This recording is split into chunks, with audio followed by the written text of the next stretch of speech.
And welcome back to our final segment for Focus Fox Valley. This is Nanci Micke, and Zach is with me here in the Myron Construction Studio. One of our favorite topics is Focus on Careers with Fox Valley Technical College. Always an interesting and fun segment that we offer here. And joining us today is Paul Groell. He's the Department Chair of the Natural Resources Program. Welcome, Paul. Thank you, Nancy. Nice to have you join us. Thanks for having me. Yeah, we're really happy. I said when we walked in, your job just sounds like a fascinating title and something that you would really enjoy. And you said, yes, it is. It is. It's very enjoyable, very unique. And I tell my students all the time, when I was in college, I never dreamed of being a teacher, but being in the field for many years. And then I started teaching as an adjunct faculty at Fox Valley Tech in 2002. So I just taught a class here and there. I did some tutoring and some curriculum development for the program, and then became a full-time instructor in 2010. So I've been in that role ever since. I've been the department chair since 2013. Wow, so that's a great progression. Mm-hmm. Yeah. And like you said, never thought about being a teacher, but No, who knows? Not growing up. Who knows where life takes you, right? Yeah. Yeah. So let's start right from the beginning. Tell us about the Natural Resources Technician Program. And, I think people are always interested. Is this something that you would get an associate degree for? Yes. The Natural Resources Technician, it's an applied associate of science degree. So it's technically a 2-year, 4 semesters. Some people take 5 semesters. But it's an associate degree. Oftentimes our students do go on to earn a bachelor's at another school. So we have some articulation agreements with UW schools, specifically Stevens Point, UW Stevens Point. And if they want to transfer their credits onto a 4-year school, they can get pretty good transferability of that. So up to about 58 credits of our program credits would transfer to Stevens Point if they do want to go on for a bachelor's degree. We do also have a lot of students that go directly into the workforce, and there's quite a few jobs that they can qualify for as a technician with that associate degree. So some people choose to work right away and maybe later on in life go back and get some additional training or some college credits, but there's a lot of options available to them. And you talk about natural resources, so you kind of get a focus in your mind of who you think might be that person. But you tell us, what kind of students are typically drawn to this program? Who's a good fit to be interested in doing this? Yeah, I think the standard answer I get when I ask my students, what brought you to this program, is I like to work outside. I like to hunt. I like to fish. I like to be in the environment. It goes beyond that, though. I mean, inquisitive mind, people that like to be hands-on, problem-solving, and do that in a variety of environments. One of the best advantages to this career that I could tell people from experience and from my trainings is that you get to work on something different all the time. It's not just the mundane. It's not typical day-to-day. You might be in the stream one day and in a forest one day and, in the office sometimes. So I tell them we go out when it snows and we go out when it rains and when it's cold, but we're also out there when it's beautiful weather, in the fall, and so we get to benefit from that. But people that like science, people that are interested in protecting the environment, improving conditions, the people that are inquisitive, those are usually the ones that we see attracted to our program. And high school students that tour ask me a lot, what can I do to prepare for coming into a career like this? And I tell them, take a lot of science classes. In your high school credits, take whatever you can that will prepare you. Some math as well, but the sciences really give you a jump start into this type of a career. Mm-hmm. And that is really interesting. You said they ask you, what should we be doing? What should we be taking? But they also probably want to know what kind of training or experiences do they get when they're going to join your program. Sure. What is it? What's a day going to be like when I'm taking this class? Yeah, and that's one thing about the difference that sets us apart from many 4-year schools is we are a technical college, and one of the main emphasis is on hands-on learning. And so we do a lot of practical outdoor lab type stuff.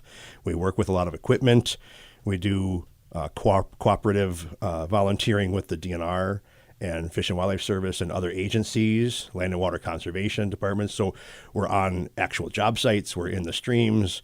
My students in my fisheries class right now are out with the DNR, helping them with their spring fisheries assessment, checking fyke nets and electrofishing. And so they're doing a lot of the hands-on stuff. They learn how to do maintenance, basic maintenance on some equipment, how to operate certain equipment.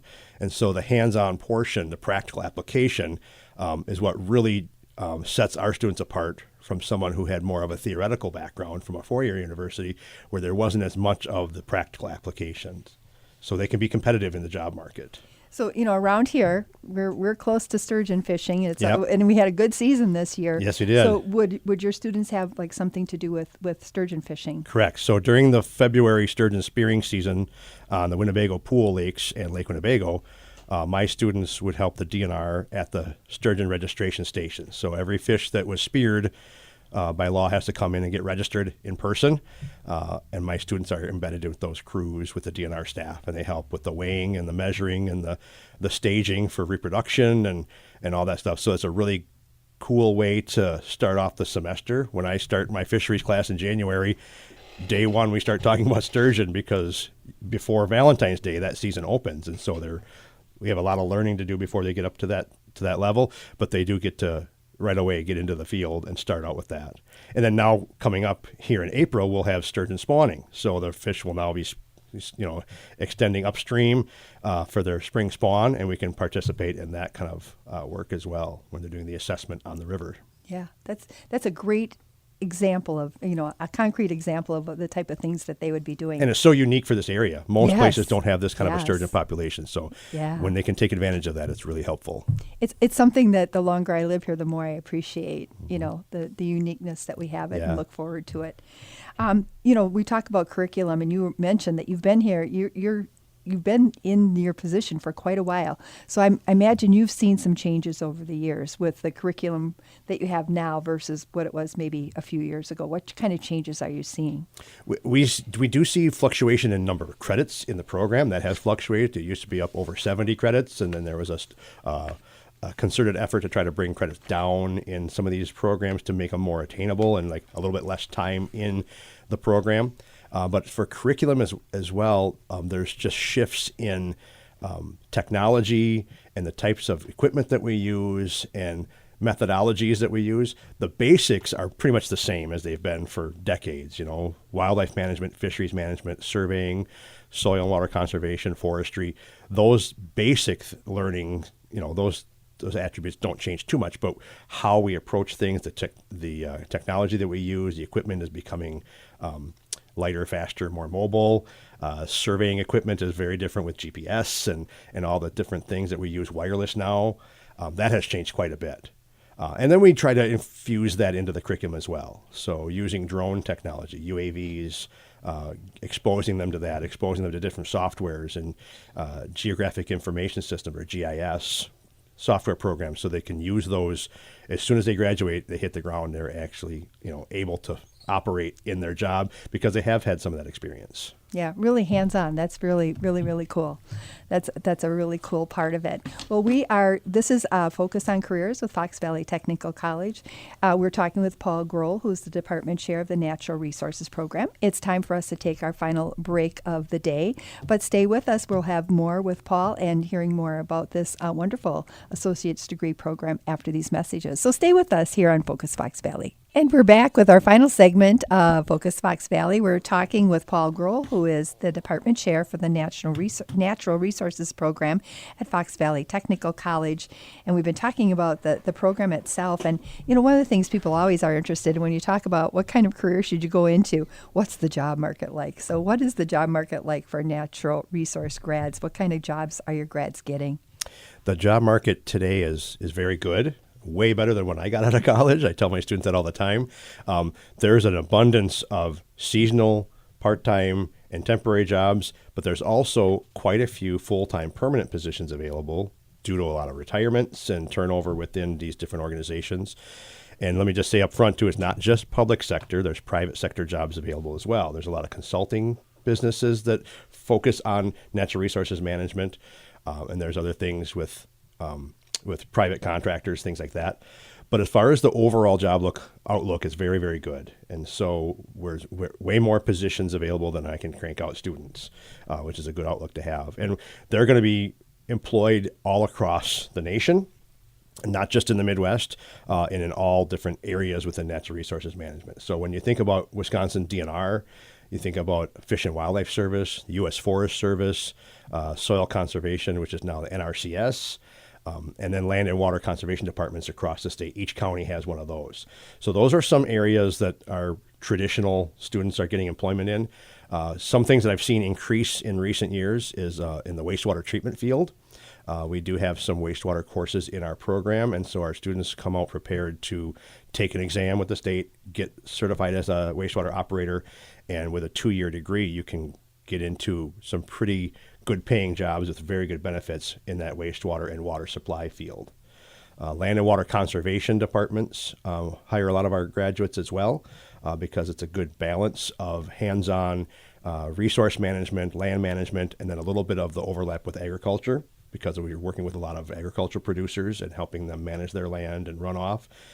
So there's a lot of different positions available, but it's a very good time to be entering the field. It's always good when you say there's more jobs out there than the number There of kids is. I can crank Yes. out with a degree. So that's a big deal. We don't have a lot of time left. But I'll ask you, what's the most rewarding part of your job?